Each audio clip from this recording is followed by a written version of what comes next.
Follow the Equestria Brotherhood by Noble Wolf. Chapter 30. Brother, where art thou? My big brother, best friends forever. Like two peas in a pod, we do everything together. Vladimir was becoming more used to navigating the twisted, rocky halls of the dark mines. As he trotted down the winding corridors, his head was suffering from sharp, splitting headache. Continuing on his way, the hammering pain throbbed intensely, beating his brow and blurring his vision. Stumbling forward slightly, he caught himself. Sweat trickled slowly down the sides of his face, collecting along his cheeks and dripping onto the steel-plated floor. Looking down on the floor, the entire world seemed to spin around him. It's getting us, Vladimir thought aloud to himself. Inhaling deeply, he rose his head up and drew his wine flask. Raising it to his lips, he sipped its cool, sweet liquid. As it slid down his throat, the relieving sensation of fresh clarity came to his mind. In time, his vision cleared and the entire world halted its gyrate movement.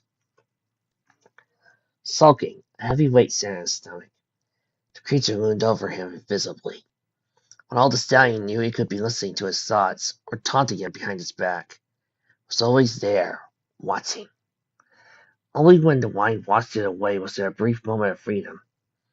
Only in that instant was there a time he could think to himself, to scream at him mentally with a full frontal contempt. Cantering onward, he hurried through the halls, jumping at the creaking, hot, steaming pipes lining the walls. His body was light, trembling. The worst part was he wasn't even certain why the paranoia caused him to be so skittish and such small, meaningless things. Since the creature had offered him a chance of redemption, the urge to fight back grew. There was a time to fight the aberration. But now was not the time. He had a meeting to attend. Coming to a large set of steel sliding doors, he opened them, revealing dozens of dark miners and legion officers standing cluttered inside a large cavern. Like many of the rooms, this too was formed from the large dugout caverns that no longer yielded anything within the mine. Stepping inside, Vladimir stared wide-eyed at the high ceiling, with green-lined fixtures dangling easily from the thin wires. To the left of the room was a set of rising bleachers. To the right was an identical set. Each had seats facing the center of the cave, where all of the ponies were gathered, chattering amongst one another. Strangely enough, most of the dark miners stood aside, keeping only to themselves and standing completely still near the end of the right bleachers, their glowing green eyes penetrating through the shadows cast off by the rows of seats beside them. Thaddeus emerged from the massive bodies, gently pushing ponies aside as he walked to Vladimir. Smiling, he gave the Legion and Emperor a graceful bow. Your Majesty, glad you could make it. Yes, thank you for receiving me, Captain, said Vladimir. Several other captains noticed Vladimir's presence and came forth swarming around him. Each seemed more ecstatic than the last, bowing to him, taking him forcefully by the leg. Some even shook his hoof, greeting him bombastically with beaming grins. The whole ordeal made his frozen fur turn cold. Smiling sheepishly, he nodded to each one as they overcame him with good tidings. A collaboration of voices, chuckles, and greetings rang loudly in his ears, sending his head ablaze with sharp pain. Thas raised his hoof, biking it to the many officers that surrounded Vladimir. Now, everyone! Can't you see His Majesty's a little overwhelmed? Since he's arrived, I think we should all prepare for the event, shall we? Fencers, with a glass of wine and stuff, nodded his fuzzy head. Here! Let's start the event! The decoration was followed by an uproar of voices cheering. Once more, Thas lifted himself in the air. All right, calm yourselves. Let's take our seats. Shut now! Lowering his hoof, Thas turned his head to the dark miners standing at the side of the bleacher. Giving them one confirming nod, they bowed slightly and skulked off to the end of the cave, before advancing behind a series of large crates scattered at the far end of the room. Thas laid a gentle hoof on Vladimir's back, sending a sudden jolt of chill panic surging through him. Stopping at the gesture, Vladimir looked at Thas and blinked. Motioning his head towards the left, the bleachers and the Legion captain swooned. You must see this way. Vladimir was silent, feeling the throb of the headache returning to his brow. Stats guided him up to the first set of seats. He glanced at the peaks.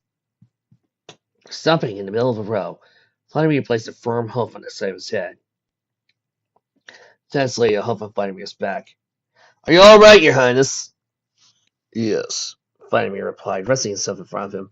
I'll be fine, Captain. Giving Vladimir a doubtful gaze, he continued to guide him to his seat. High in the upper rows of the bleachers, and sitting him down on the top of the chair in the middle section, Thaddeus bowed. Call my name if you need me, and let me know if you need something for your head. Claiming a dismissing huff, Vladimir pulled the flask out of his key pocket. Once he Thaddeus stepped over the low seat, he stood to his wide and peering at the multitude of ponies which were dispersing themselves around, taking seats of their own. That was all except the dark miners, who had suddenly vanished from the room. Letting his muscles relax and the wine undo the pain, Vladimir sighed before the chilling whisper of the creature purred sweetly in his ear. I'm excited, it said. Aren't you? For what? Vladimir answered, no longer stirred by the creature's presence. It hovered next to him like a shadow, only his eyes were a solid color of glowing white. Smiling, it pointed to the crates of dark miners that had disappeared too. I bet what they're doing. Little rat. Briefly moving his gaze to the crates, Vladimir placed his eyes in the back center of the room. I don't care much for it. Slinking around to his side, he touched his shoulder, placed his head next to his own. The icy bite of the specter's beam was like a gentle draft. Cold, but not entirely there. Not even a little. Swirling ecstatically over the mystery, it added, could be anything.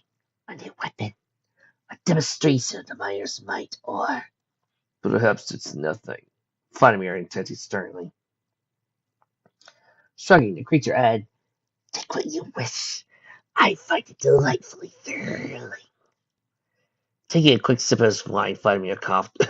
What does he do on this time? Don't you think I would just like to talk to you, like we did in the good old days? Vladimir was silent and still, keeping his eyes focused on the wide space between the two sets of bleachers. It smirked down. Not going to talk to me. Why haven't you done it yet? Vladimir asked. Done what? Taken me. Why haven't you done it yet? He looked down, showing him a rather perplexed look. Why? I thought it was obvious. Looking at the creature with a raised eyebrow, Vladimir hung himself with a gape. I don't. Retaining his playful smirk, said, if I were to teach you now, I would kill you. Remember what happened on the train? Moving his face to the ground, Vladimir listened to it as he continued to speak. Or have you forgotten? You and I are one and the same. Simply put, I can't have you dead. It's not good for business. Is that why I was given these chances? Vladimir remarked. Good night. Indeed, I believe we can collaborate still. Be partners. Be Vladimir, Emperor and God of Iron of Providence. Vladimir muttered under his breath. And you still think I could change? Putting his icy, translucent lips to his ears, it whispered, we'll see. Moving to see the apparition, Vladimir found it had finished into thin air. Staring down at it, Paul steeled the flask and levitated close to his chest and gazed into his own reflection. His eyes were tired, with dark rims blackening under the visible sections of his eyelids. A loud, boisterous stallion called up loudly to the room. All the walls, the sound of Stallion's words carried throughout the area. Jumping slightly, Vladimir looked again at the space between the bleachers, where in the center, along with a silver microphone, was Thaddeus. Fillies, miners, jellicos, may I have your attention, please? The room was silent for him. It's been a long time since we had some good news. Since the destruction of Arcan, we've had setback after setback. That was, until now. Standing on his hind legs, Thaddeus spun around, pointing to the crates at the far end of the room. Because, now, the ponies of the Dark Mines, I give you something great.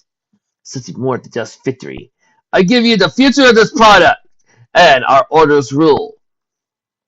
Last series of stomping hoofs followed, trailed by the faint ooze of the spectators.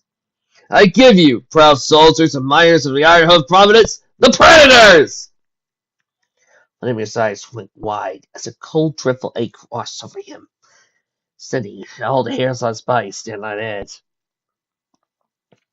Nearly rising from his seat, he uttered quickly to himself, "They got them looking so fast. I thought, how did they?" Right behind the crates came two single-file rows of several dark miners. Prowling between them was a monstrous, cat-like killing machine. Clear tubes ran down his bumpy steel spine, as the other plate to its cylinder spouted out down smoothly, barring the crimson star of the Legion. Following closely behind it was its long, whip-like tail and sharp, triple-barbed barbs staring at the end. It flashed the spectators with its polished, razor-sharp teeth as it and the miners came to dance, stopping 5 feet before him. That smiled wildly, nodding at the hulking, mechanized beast. Every member of the audience stomped and cheered, all except Vladimir, who remained quiet, clasping his turning stomach. Feared an ancestral providence for the defense of nature, ruthless urge to kill, we have finally changed him, Stats announced, stepping closely to it. Sitting on its armored haunches on the rocky floor, it purred as he laid a hoof on its head, stroking it gently. As you can see, it obeys only the Legion. Those of you who bear our mark will not be harmed. And, do not worry, neither the slaves nor the miners have anything to fear. So, Stats said, stepping away from the machine. As for the longest time, we wondered as to what the creatures use to fuel themselves. As his smile grew. For a moment it did. The Myers, while staying in perfect lines, moved to the side, giving the beast room. You see, they feed off the blood of their prey. Shrugging that head, so you may not be convinced. Wide, malicious smirk formed on That's face. Raising the microphone to his lips, he boomed, "Bring forth the prey!" Behind the crate emerged two dark miners. Leather harnesses with thick, bulky iron chains were strapped to each one, while they dragged along a mare, concealed by a dark coated robe. All over her body, chains fastened tightly to her neck and legs, tugged at her as the miners pulled her to the beast. Vladimir was in shock. His eyes were wide, his whole body frozen stiff. Under the masking shadow of the hood, a sack was draped over the pony's face, concealing her frightening expression. Stopping the slave mule, he flew away from the predator. She struggled against the restraints. Twisting and turning, she battled those holding her until she became tired. "What, as the predator unleashes its full fury!" Jas exclaimed, pointing at the slave. The predator moved like a flowing stream of wire. Each movement was light, quick, and silent, despite its metallic exterior. Growling at the mirror, it locked its eyes on her. "Please don't," Vladimir thought. Lifting the barb at the end of his tail high into the air, he whipped it swiftly, blasting a crack through the entire room. Vladimir bit his lip forcefully. "It cuts a lot." Just as Stats eyed the predator, his grin grew. "Kill!" Just as the barb blades forced at the mare, Vladimir shut his eyes tightly, turned his head away. The very next thing he heard was a brief movement of complete silence, followed by the thunderous sound of hooves stomping and applying what had just transpired. Vladimir's ears, the appalling sound of exuberant shouts of joy rang furiously. For the moment, the noise seemed to go on and on into infinity. It was, before Thas continued to announce the other cruel things the machine could do. Telling out the voice of Legion, Vladimir sat there, to see a sickening nausea churning ever so relentlessly at the bottom of his stomach. There's little Vladimir could say after the demonstration was done with. Trying groggily through the exit, the dreadful sounds of the predator whipping its tail and killing the mare they had brought forth still haunted him. Hovering over him like a dark cloud, twisting beside his stomach, caused his forelegs to tremble. All around his chest was a hollow frenziedness, though, as he leaned himself against the side of the rocky cavern wall, he took in deep, heavy breaths to suppress the feelings. From out of the corner of the room came spilling forth ponies. Darkmire, Legionnaire chatting gleefully about the stunning display of mechanical might. Tats bumped through the crowd, navigating his way to the open reaches on the side of the river of ponies. Finally bracing the herd of officers, he caught his breath. Let's stay away from him, Vladimir, huffing by the doorway, putting on a proud, boastful smile. Taz cantered up to his master. Did you destroy the display? Raising his eyes to Taz, Vladimir nodded unsteadily. Yes, I did find it. He tried to find the right word to please his captain. Enjoyable. Taking a step towards him, Taz cocked his head to one side, noticing the shivering and trembling of Vladimir's legs. Your Highness, is everything all right? You look a bit shaking. No, Captain, Vladimir assured him. I'm all right. I just haven't been feeling well as of late. Vladimir gazed at him sternly, bowed his head once. If that's the case, please allow me to find some point to escort you back to you. No, Vladimir retorted. I could do it on my own. Are you certain, Your Majesty? Taz asked. Yes, I'm certain. Turning back to the planes leaving the room, Taz walked alongside the group moving down the hall. When the last of the officers and Myers had cleared the area, Vladimir recovered himself. Walking down the hallway, he tried to keep his legs in line. Down one of the corridors, a sound made his ears flare and twitch. First, the sounds were odd, inaudible mumbles. Then he left down the hallway to carry the strange noises he followed it, keeping his ears alert and erect. After navigating the twisting halls of dark mines, the voices grew until he paused at the end of a narrow corridor. Like many of the others that weaved through the rock and earth, this too was lined with groaning iron pipes, hissing away the pressure inside them let loose. Sitting his head to one side, Vladimir saw the ponies in iron, rattling chains being dragged off to another hall at the end of the corridor. Dark Myers accompanied them, eyeing them closely with oak bludgeons attached to their masks. One of the ponies in particular caught Vladimir's eye. Of all the prisoners he was escorting, it was a freelancer guardian that intrigued him. He was a stallion, no older than 30, dressed in a roughly patched leather duster, with thick, dark-plated armor tucked underneath it. His orange mane hung loosely on the sides of his head. His panic-stricken eyes searched frantically around him as he pulled tirelessly at the chains that bound him. I'm not supposed to be here! He cried out. I was making my rounds. Please, let me go! One of the miners smacked him forcefully on the side, sending his host staggering along the coarse, rocky floor. Is it information you want? I can give some to you. There was these other guardians, a blue one and a white one that went through Silvermane on the way there. How about the coalition? I saw a silence! A dark miner Huds raised his voice and do not speak too loud or we will make you still. Once again, as he pressed his accents, the freelancer shut his mouth. Shuffling with the groups of miners and cancer slaves, they went on their way until all of them were out of sight. Vladimir stood for a moment at the start of the corridor, staring up at the dimly glowing light fixtures upon the walls. Could it be them? Could it be her sons at all nurse? He thought to himself. Thinking, Vladimir felt the warmth course slowly through him. Perhaps those two are the key to my salvation. To rid myself of... Not thinking another thought, Vladimir smiled. Ever since he had met them, the wonderful, lifting feeling of freedom returned to him. While the thought already occurred, the creature had become lazy with surveillance. Perhaps, just maybe, the two brothers held the key to ending his torment. Night was fastly approaching. Splitooth and Siren could see in the clouds and the bleeding vibrancy of the colors of the sky, starting to fade to nothingness. Big Lot was held firmly by the edge of the gorge by a slaver, who kept her under control by restraining her in a headlock. Viciously resisting her captor, Big Lot wiggled and squirmed trying to break free. Most of her body was bare, as each part of the legion attire she once wore was stripped from her.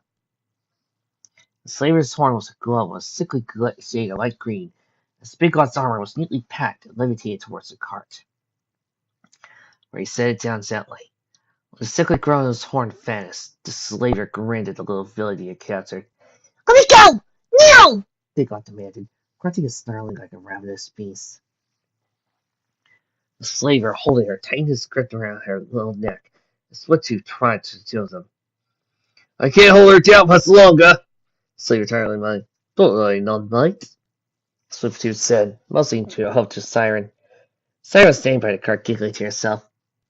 You hold the carnival, a fancy one. Alright, think the smallest one we got. So the two answered, only the filly was bright yellow eyes. Lowering his head down to her face, Big Lot felt the rancid breath of the slaver press sharply against the hairs of her nose. My, you sure are a healthy one, ain't you, pup? Laying a hoof on her little head, he pressed back the soft, silky locks of her mane. Just fell away, you goat. Poking her chest lightly, Sweet-Tooth reacted to his puff briskly. She snapped her pearly white teeth out. Chuckling, the voice of her smile reaching to both ears. What nice teeth do? You got to see up a whole lot about the mines there, missy. Encased in the still little sora of Simon's magical energy, a collar, small enough for Big Lot's little neck, floated at her side, taking a place next to see served. Here you go, Spitzy. Smallest one we got. Smiling crickety, Splitsy took the collar, placed down his size into the little one. Big Lot froze when she saw the collar hover closely to his head. Shaking her head vigorously, she tried to get free from the cedar's forelegs. No, please, not that! She protested, before attempting to gnaw on the leathered armored leg of the slaver. Oh, Splitsy scoffed. You'll know what this thing is. Despite the desperate measures she took to break free, she looked up at the collar, breathing had become quick, and her heart began to race. Don't you know who I am? She muttered. Cocking her head to the side, Siren scratched her mane. There, Slowly.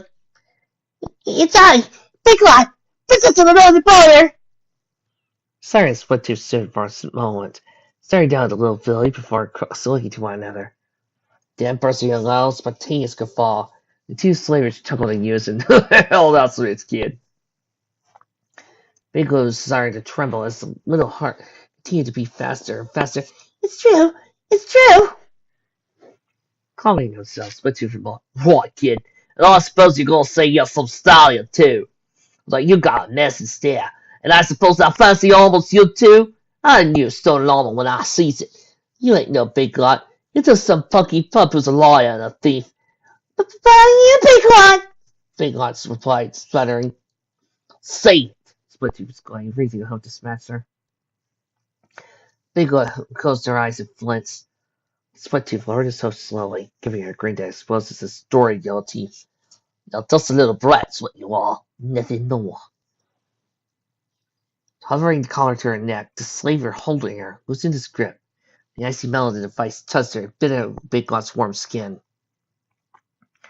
And, fastening the collar around tightly around her, Split-Tooth locked it, as a faint ping sounded from it when the light set shut. Leaning closely towards her ear, Split-Tooth whispered to her, You're mine now, missy. Letting go of her, Split-Tooth backed away, directing his attention to the slaver to restrain Big Lot. Don't get rid of time! Nodding once, the slaver went towards the slave line between the chain. Big Lot fell into her haunches, before shaking a hoof chilled yellow collar. Whimpering, see her. Yeah, girlie, you sure? Started cooed, poking her shoulder. Slaver returned with the iron chain in his mouth, and the loose slack dragging along the ground, rattling lonely. Levitating the big links of the chain held by the slaver Spit-Tooth, attached the chain to a hook located just below Big Lot's jaw. Snapping the iron links to her, the collar he patted on her head. That's a good little missy. Now, Spit-Tooth added, reaching his hoof to the air above his head. Get in line! Smacking her squarely in the back, it sent the little belly tumbling forth. Dirt and dust close to her muscles as the ground made contact with her face. Forcing herself out, Siren pushed her forward, causing the filly's hose to stumble forward. Big Lot was persistent 2 points behind Adam. When at times she didn't notice. Something within her died. Usually there was a greater sense of purpose, a greater meaning being in her, a lifting sensation of bubbling power. Now, reduced to nothing but an empty hollowness. And, looking down at the rocky ground under her hooves, it's a feeling lingered heavily at the bottom of her chest. When the siren Split-Tooth strolled to the side of the group, Listen, you lot, dark is coming. I want to find some place to bunk for tonight. So let's pick up the pace. Ain't long lagging and I'll have the pie. The siren struck her chain, sent the Billy staggering. Making herself stop, she started to shuffle along with the other slaves in silence. As her eyes moved up, she noticed a blue buck further up the line. Newfound feeling sparked within her, one that made the heat rush to her face, body become saturated with burning hate. Adam had heard everything that was going on. Seeing Big Lot nearby made him keep quiet. There was a possibility he didn't recognize him without his sister, or brother. In which case he felt best to keep his gaze away from her own, unless he stirred in fury. Picking up a pellet from the ground, he threw it at Adam. A tiny stone flew through the air and landed directly on Adam's back. Feeling the brief sting of the rock strike him, he tried to resist turning his head around. Big Lot pouted. Narrowing her eyes down, she picked up another stone and threw it at him again. This time the pebble hit him in the back of his head, making Adam stumble over his hooves. Quickly placing a hoof over the sticky region, the tiny rocket looked at what he had thrown it. Big Lot's eyes met with his, and in her he could see the fury glowing within. A heated rage charged the air around them. Pointing at him with her little hoof, Big Dot was whispering around, "I'm gonna kill you for what you did." Adam didn't reply. Lawyer Hussey smiled deliciously. "You think this color of points defying us can stop me? I'll do it. I'll make sure the ground is stained with your—" A unicorn slaver nearby hit her forcibly with the side of the stock of his gun, letting out a low yell to escape her lips. "Shut you little brat!" Mary seeing P in the side with her hoof, she continued to glare at Adam from afar. When the moment was right, she would extract her revenge. Out of the entire situation, the moment looked bright. The exhilarating energy of control came back as the pain lifted, and hollowness gradually converted to a warm sense of determination that made her senses feel more keenly honed than before. The wasteland breeze was becoming colder by the moment. Temperature sent the hairs on Neo's neck up as he shivered in the nipping wind. Each party in the group had taken a prone position near the top of a hill, where they intently gazed at an old barn from 100 feet away. One of the structure's sides had caved in, giving out the appearance that the gray shingled hoof was warped. Most of the red paint encasing the barn had faded over time. Only dull coloring was dry and chipping from the blackened dirt-like facade. On the east side of the building was 3 windows, all blasted and cracked, leaving just a sharp knife edge around the corners. A single orange light dimly flickering the window's frames. As the place was from afar, Neo's hoof started to fidget. Lester was next to Neo, with Lucy on his other side. Now he had taken a spot alongside Two Socks, who was smiling widely. "What do you think it is?" Neo asked Lester, feeling the cold of the ground sleep through his clothes. Lester's middle ears flicked and swirled in the air as he listened carefully. "I'm not sure. I don't hear much." Neo looked at the barn, focusing his eyes on the little glowing light in the window. "What is it you do hear, though?" "Shuffling. Tapping," Lester answered. "Do you think they're raiders?" Lucy asked. Lester shook his head. "I don't believe it is. Westers make more noise than this." "You always say hello. That's the proper thing to do anyway," said Two Socks, putting a smile on his face. Neo sighed. "Whatever we do, I'd like to know soon. The more we wait here, the farther Adam is from us." "Calm yourself, Neo," Lester remarked in a soothing tone. "Let me listen a little longer. If I don't hear anything within a few minutes—" Lester stopped speaking, hearing the sudden click of a gun being loaded from behind him. Staying where he was, Lester lay motionless. "Curious. I didn't hear you coming." Allie turned around slowly to see where the sound came from, only to find 7 zebras armed with battle stencils, drenched in deep, dark black paint.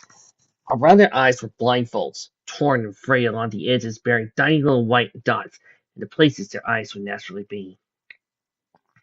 On each one of their gray metal breastplates was a white jagged claw mark, dragging down across the entire torso region from one side to the next. "What's up?" she screamed, facing the silent hunters. The air ponies laying beside her turned on too, staring up at the barrels of mysterious ponies before them. Like thin air they manifested, and like the cool, gentle breeze that pressed against their coats. They said nothing, only looking with little white dots gazing right at him. Two Socks gulped, drawing his hooves in the air. "The Tiger Company!" The zebra who stood behind Wester jerked his head to the left, for motioning his gun towards them, laying out a low, stern grunt. Every one, the zebras surrounded turned their back, with their hooves above their heads.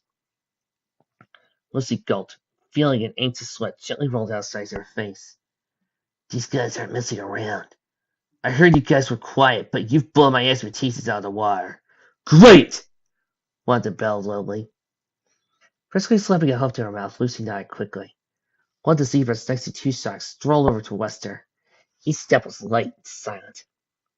Not even the ground under his hooves shifted, giving the strange illusion that he was just floating ball off the earth. Stopping in front of Wester, the zebra cocked his head to one side. Staring into the zebra's dull, lifeless artificial eyes, Wester added, "We do not mean any trouble." "We know," the zebra answered in a firm, whisper-like tone. "Then what's with all the guns pointed at us?" Neil asked, eyeing the zebra attentively. For a brief moment, the zebra said nothing. Just a simple swivel of his ears, twisting in the air, followed as he answered, "To make sure you do not harm yourselves." "Harm ourselves?" Neil asked. "How? With what?" The zebra pointed his nose to Wester's preparing some revolvers. "That's thinking." "What does it want?" Wester retorted. "No," the zebra replied instantly. "What is it you want?" Neil's mind was racing. All around, the situation didn't look well for them in the slightest. Sitting in one spot, talking about nothing but his hope jitter and grit. Turning on his belly, he tenaciously pushed himself over the ground. The very action made the zebras take a cautious step backwards, though their faces seemed unaltered. Even while Neil spoke to them, retaining a calm, controlled expression, Neil's heart started to beat faster by the second. "We're looking for some pony." "Who?" The zebra before Wester replied. The lump had managed to find its way to Neil's throat. Taking in a deep, relaxing breath, he forced it down. "His name is Adam. I'm Neo. I've spoken with your leader, Bloodstrider, in Ironhoof City." Zebra's mouth dropped slightly. "You are the warrior of the arena, the champion." The zebra over Wester fervently. "Yes, that's correct," Neo answered. Zebra hovering at the end of Wester's legs looked to his comrades. "He is the champion." A soft murmur fell over the zebra surrounding him. To one another they whispered low, unclear things.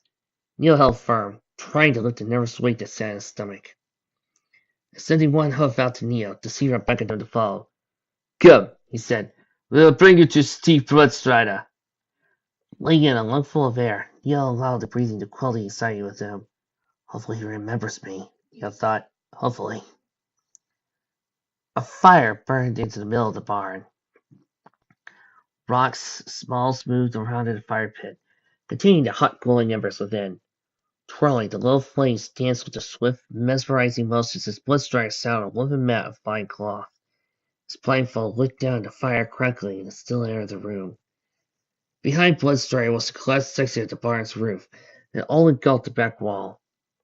10 zebras, content and still, sat around the fire. Little ones with wide, glassy eyes blinked at the mysterious source of warmth that came from the room's center. As the tender heat irradiated onto the Bloodstrider's fur, and he inhaled deeply through his nose. The stirrings in the air sent his hairs upright, swiveling from side to side. Straightening his posture, Bloodstrider uttered a deep, bellowing voice.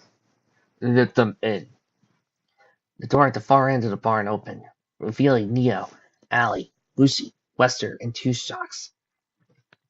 The rusted iron hinges let out an ear-splitting shriek, causing the ponies in the group to wince at the horrendous noise as it gritted their eardrums.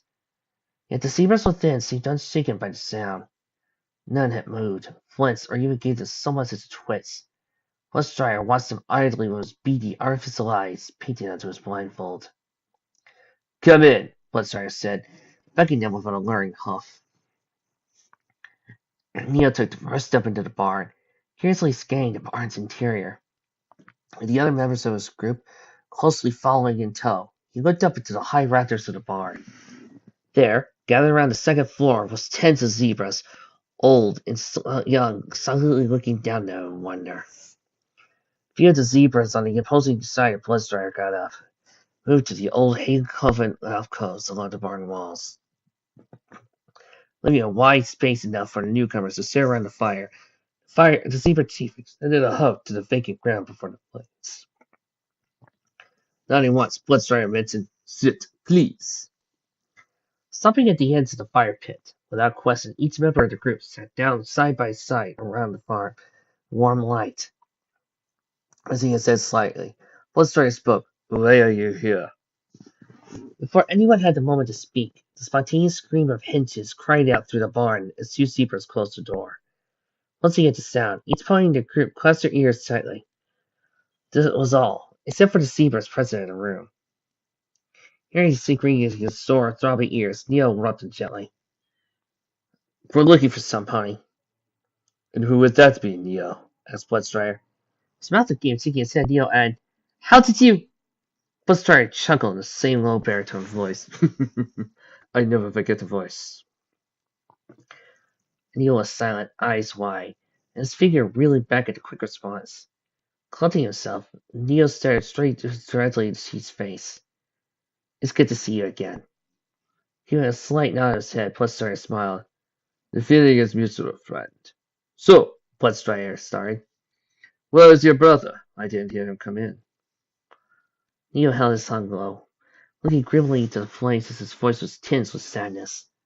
Nessa's dead. He's gone. Gone? Bloodstrider gaped. How? Neo's eyes narrowed at the orange light that was Equestria's vision. Feeling the same heavy sinking as approached, slowly pummeling farther into his being, he choked. He was taken by his slavers called Split-Tooth and Siren. Robbing the straight fur underneath his chin, Bloodstrider nodded thoughtfully, not even muttering so much as a word in response. Two socks leaned forward from where he sat. His voice, too, for the first time, seemed to be teeming with troubled longing. And they took my partner, too! You see, I'm very much like to know of these cubs.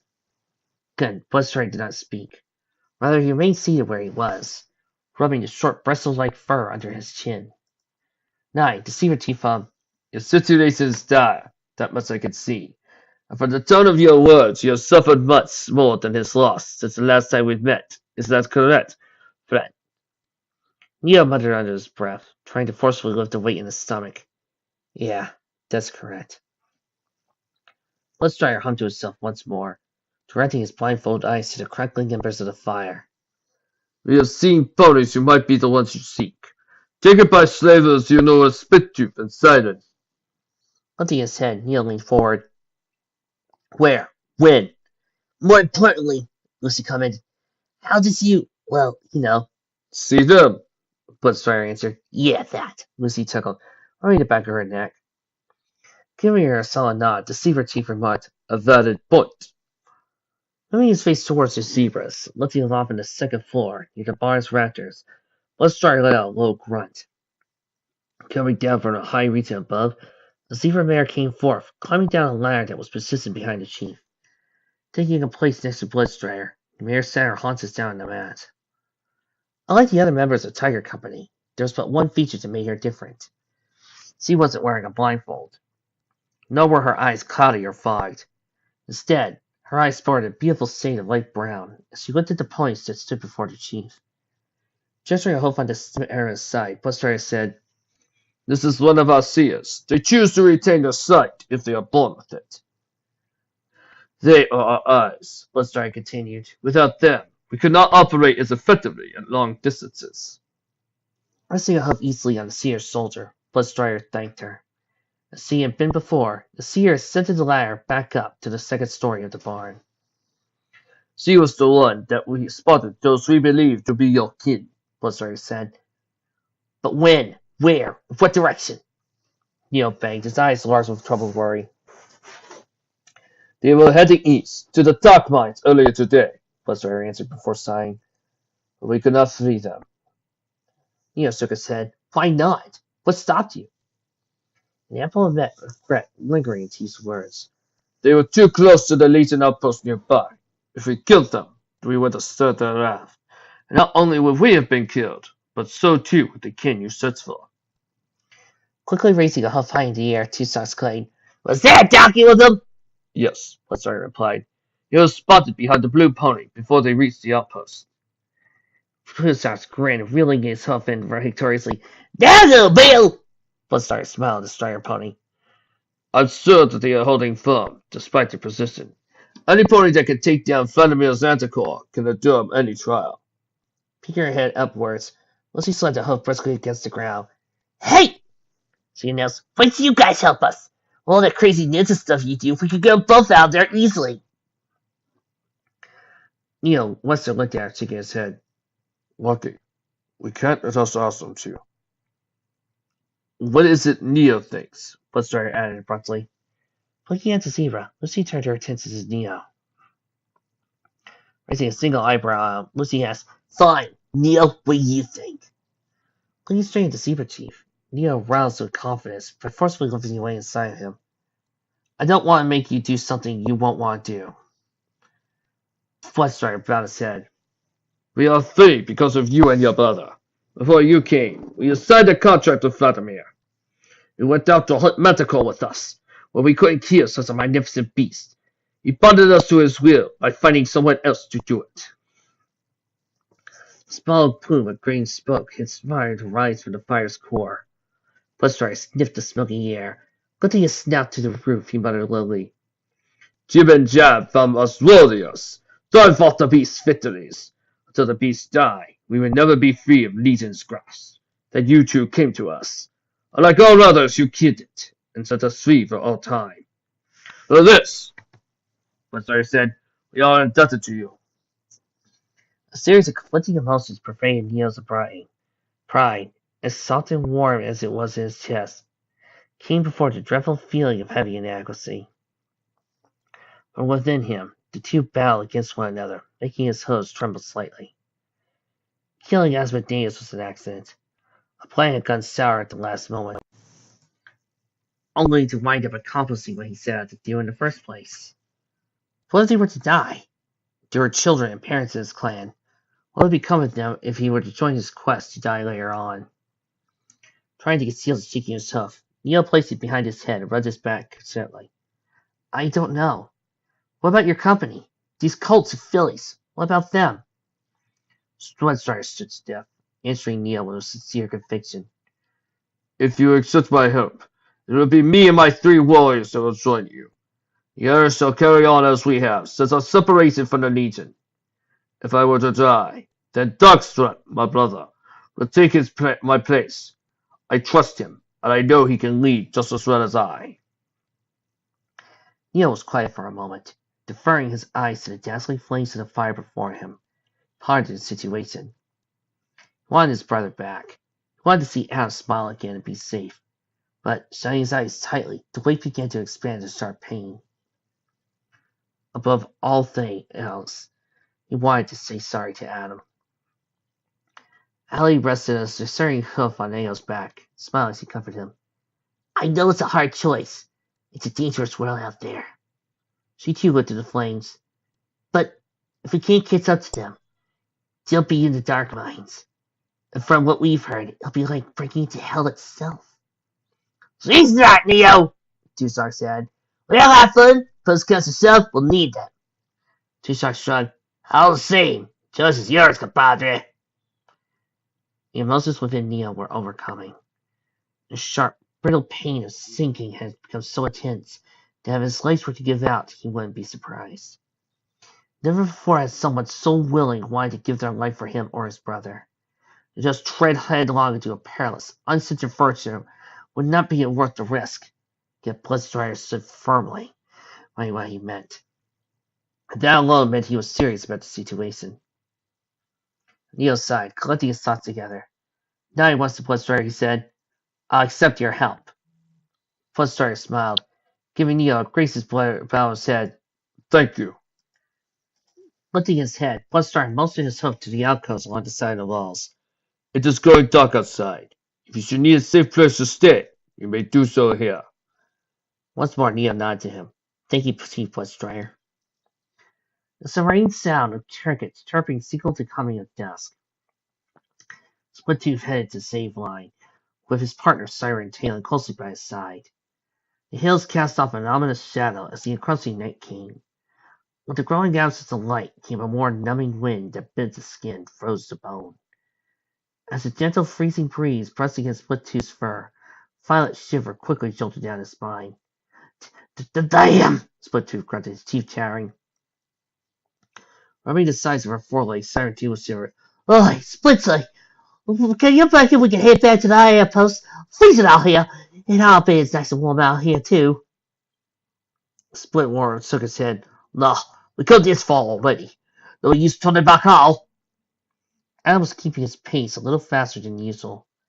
Every so often he would look back at Big Lot, who sported a malicious scowl each time he saw her. Bill saw Adam hover close to his back, even more than the norm from the corner of his eye. Turning his head slightly, Bill whispered, Adam, are you alright? Huh? Adam puttered, perking his ears upward. It's nothing. At least I hope it's nothing. Does it have something to do with that new one? That feeling? Bill asked. Adam uncertainly glanced at the cart. Yes. Briefly glancing his gaze to Big Lot farther down the line, Bill saw her sapphire eyes hold an unbroken link with Adam's persistence. Doesn't look too happy. Granted, her persistence ain't really the happy sort. It's not because he's crying at me that's troubling, Adam replied.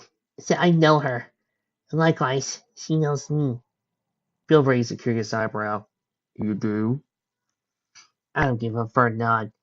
She's Big Lot. She's the one who controls the northern border for the Legion. I heard her claim she was, but how can you be sure? I heard Big Lot was a guy. Sighing heavily, Adam looked over his shoulder at the menacing little one a few slates behind him. Well, believe what you want. That's Big Lot. My brother and I were there not too long ago. My only question is, why she's out here? A slaver mare, gravitating around the side of the slave line, was waving a hoof, shouting, Boss! I see something! Every slave along the line directed their heads towards the slaver. Split-Tooth raised a hoof high into the air, halting the moment of the caravan. Siren placed the hoof to the side of her mouth and was returned. What is it? An old train station, something! Slaver called back. Siren looked at Split-Tooth, who held an unwavering stare at the slaver. What's he think, Splitsy? You think we could head down to the bunker there for thought? Like his partner had, Split-Tooth rose to hoof to the side of his jaw. How far away is it? Just over here, boss! Huffily giving her a few nods, Split-Tooth coughed. It's a good place to lunny, I suppose. Siren grinned, lifting her hoof in the air, twirling its area missing. Kill you lot! We ain't got the bucket, we're bucket for the night! Slavers came to the side of the slave line, pushing the teen captives to the dark, dusty hills. Adam felt more relieved to finally get out of the cold. His toes started to ache, his body becoming more chilled as time went on. Trusting out the side of the hill, Adam looked back at Big Lot. The unicorn slaver was next to her, with splinter-coated bludgeon levitating over her. Snapping and snarling out, Big Lot battered her captor, and the longer he stood near her, the more she retaliated. The more heavy the weapon seemed closer to beating her against the back. Coming to the top of the hill, a deep, boiling, heated fury dwelled within the little filly. Inside her heart, Big Lot felt the fiery resistance slowly rise to her throat and out of her mouth to vile speech. Don't you try to touch me, you weak little goon, or so help me, I'll kill you! She exclaimed, viciously snarling at the slaver. The slaver slammed a wooden bludgeon forcefully into her back, shouting out with a loud thwack. The instant it made contact with her. Shut it, you little shit! Dozens of irritating little splinters buried themselves deep within her back as she fell to the ground. It took a moment of splitting pain of an act to register itself. Though, when it did, she screamed a loud, gut-wrenching cry of agony that hurried on through the hills. Get up! Slaver barked at her, jabbing her aside with the end of the flashing bludgeon. Spreading like a stinging fire, the burning sensation made her muscles and legs weak. Trembling, Big Lot placed a wary hoof on her back, feeling a warm lather around the irritating pieces of wood inside her back. A strange substance was barely pulling on top of her. Placing a shaking hoof in front of her face, she gasped. There, trickling gently down her hoof, was her own blood. Still warm, still fresh. Her eyes went wide as she stood on her hose again. Tears gathered in the corners of her eyes. For once, she seemed broken. Completely silent, without a single ounce of resistance left within her. Once proud, power-hungry ruler was reduced to a hollow shell of raw uncertainty. Looking back at her from his own place on the slave line, Adam felt a heavy sinking once more pervade his stomach. As the dreadful feeling of sadness teased its way into his very being, the more they walked onward, the more he began to question the very nature of why he cared about her well-being. Perhaps out of pity? Why do I feel this way? Adam thought. I haven't felt this way since. Horrible, aching memories of Bunker 37 came flashing into him. Images of the dark chamber and the monster Lou had been unwillingly turned into. Adam shook his head to clear his thoughts. Still, the heaviness continued to sink further and further. The caravan had taken shelter in an old railway station. Most of the inside was dark and dusty with a pungent smell of musty corroding metal lingering in the air. Thick dust smells floated in darkness as the last of the day's light beamed through the broken shattered windows. The station mainly consisted of a long room with row after row of old seats coated in a thin layer of crimson rust. Hundreds of cracked high tiles made of the floor were all around papers wrinkled, smudged by the filth of the elements that had gathered around. Low ceiling lights tinkled from the high ceiling as Splittooth led all the slaves through chipped wooden doors at the entrance. Slavers were entering the station cautiously holding their rifles aloft, while those with battle saddles had jaw-activated triggers gripped firmly between their teeth. Spreading themselves out, the slavers searched the building high and low, behind the reception desk, between the large maintenance closets along the back walls of the waiting room. Sporting rather confident postures, Splittooth grinned and stared at the wide open room. This'll do nicely, I think. What do you think? Cyrus stood by him, nuzzling on his shoulder. Nice and quiet. This here will do fine, with it. Closing the doors behind him, the two slavers tried to stare in the room.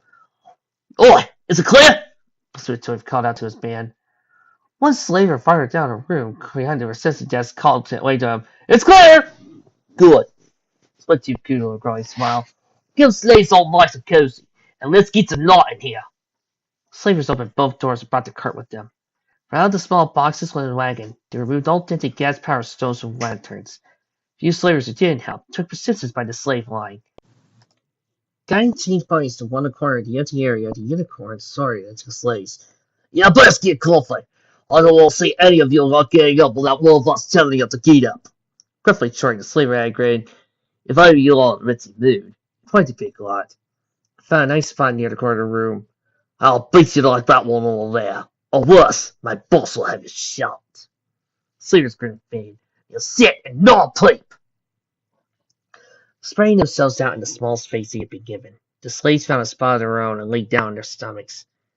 The sound of hooves clopping against the hard tiled floor echoed throughout the room's steel and supported rafters above, as lanterns started to illuminate the area around the cart with a dim yellow light. Adam had found a place next to Bill and laid down next to the wall. Saying roused softly as the slaves shifted to positions while looking around the room. Adam sighed, laying by Bill. The first night, Adam whispered. The first is always the worst for newbies. They like to pick on 'em while they're peeping, replied Bill. Directing his gaze to the slavers gathered around the glowing lanterns and stoves, Adam listened to the distant, crude banter tossed up between the captors. Think they'll mess with me? Looking at Big Lot curled up in a ball, body pressed up against one of the walls of the corner, Adam added, Or even Big Lot? Bill blinked at Adam, cocking his head to the side. Isn't she like the big tower of the north or something? Why are you worried about a pony like her? Well, she is, and I know, but... Adam muttered. Adam shook his head and folded his hooves with his head atop of them. I don't know how to feel about it. Laying his head on the fractured child, Bill rubbed his sore hoof. Well, I suppose you shouldn't let it get you down. We'll need our strength, but our minds and bodies. Bill yawned. Now, let's get some sleep. Got a long day tomorrow. Lowering his heavy eyelids, Adam tried to rest. The tile beneath him shifted uncomfortably, pricking at his legs and stomach. A sudden, bellowing howl woke him, sending his head rising up and his eyes searched the surrounding area frantically. Like Adam had, the other slaves had roused themselves, ears pricked upwards, eyes wide with attentive alertness. Strolling along to the slaves was Splittooth. Next to him, hovering closely by his side, was a large linen sack bulging into size. Siren, as usual, came around his flank by levitating her a tilting stack of small steel bowls, and a large 10-gallon jug of water sloshing around more loudly the closer he came. Vittles! Splittooth chimed. Right, come up here and get it, you maggots! Siren added, chuckling. Each slave, Siren roughly set a bowl on the ground, which soon came after a stream of water lazily being poured inside. Afterwards, Split Tooth would toss a single half of loaf of bread at him. When the slaver, sack and tail, came grinning to Adam, gently laid a piece of food by him. You bloody up, pup, Splitsie snickered. Last thing I want is for you to get all thin and bony. Staring at his captor with emerald green eyes, Adam said nothing. Moving along, Splitsie visited the other slaves, handing out their portion of the meal. Siren offensively pulled up to Adam, grasping a single bowl before him and pouring water into it. Droplets of cool liquid went flying about in all directions as he chuckled watching the game splash. Siren batted her eyes out, simpering, What's the matter? Afraid of getting wet, little pup? Trailing behind her companion, Siren moved on to the other slaves, mocking them all the same. You take the insults with a grain of salt, Bill said, dipping the bread into the water. though come to think of it, this bread would get you a bit of stuff. Carefully taking the bread a huff, Adam inspected the professor give it to him. Sticking out his tongue, Adam licked the bread. The surface was coarse and jagged, like the pointy surface of dried sandpaper. Taking a bite, Adam quickly removed the bread from his mouth the instant the teeth came down. Nagi's soreness painfully poked his jaw. He rubbed the side of his face. The bread, he had found, was harder than the ground he laid on. Is this supposed to be edible? Adam groaned. I think edible would be a far fitting word, Bill commented, dipping the bread into the water bowl. Drop it in the water. Sure, it's soggy, but it doesn't destroy your teeth quite easily. Dipping the corner of the bread in the water, Adam bit down on the bread. Like Bill had mentioned, the bread was softer, and absorbed water like a dried sponge, and while soggy, the food could be consumed more safely. Biggot wasn't hungry, nor was he thirsty. From a low corner, she gazed over the backs of the two ponies in front of her at Adam. This was his and Covert's fault. Were it not for him escaping, she wouldn't have to go looking for him. If Covert hadn't snapped, she would be relaxing on the soft cushion strapped to his back. Simmering heat rushed to her body, and she could feel the moment of reckoning arrive. The moment would it come when she would end two of her problems. Though, the instant she was done ridding the world of Adam, the slaver that beer was next on the list of ponies that needed to die. All she had to do was wait until Adam and most of the slavers had fallen asleep. Then, and only then, could she exact her revenge.